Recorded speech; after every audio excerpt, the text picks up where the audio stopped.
In this video, I will show you how you can have different explosion scale. For example, this big meteor, if you shoot at it, you can see we have a big explosion. And if you shoot at this medium one, we have a smaller explosion. And if you shoot at this one, you can see it has a smaller explosion. And you can see it.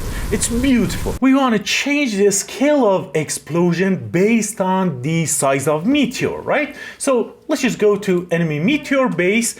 When we have event any damage, we are spawning some explosion and we can change its scale, right? So in here, we can make a vector, right?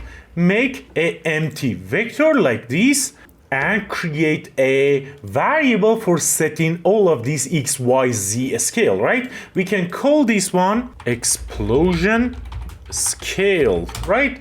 And the type of it, we want it to be float and we want it to be a single, not an array. And we can just connect it to all of these, right? Because all of them should have same scale. And with these, we are changing the explosion scale, right?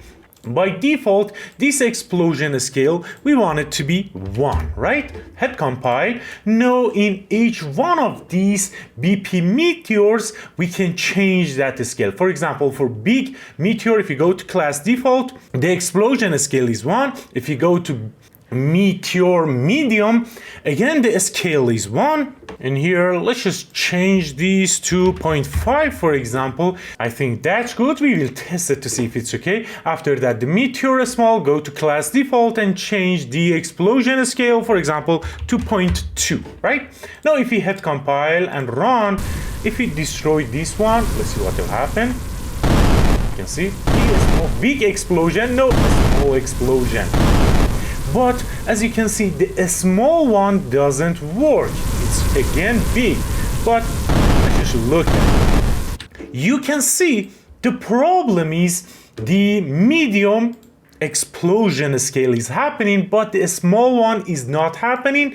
It's because we have our own explosion on event any damage, and we are overriding event any damage on the small one. So what we need to do, we need to do the same that we are doing in here in the meteor small as well. Select this one, Ctrl C to copy it, and Ctrl V to paste it over here and connect it to spawn transform scale. Now if we run, let's see what will happen. If we destroy this one, you can see big explosion. If we destroy this one, a small explosion. And if we destroy this one, and if we destroy this small one, let's see what will happen. If I can shoot it, of course. A small explosion. That's what we want. No explosion scale has good values, right?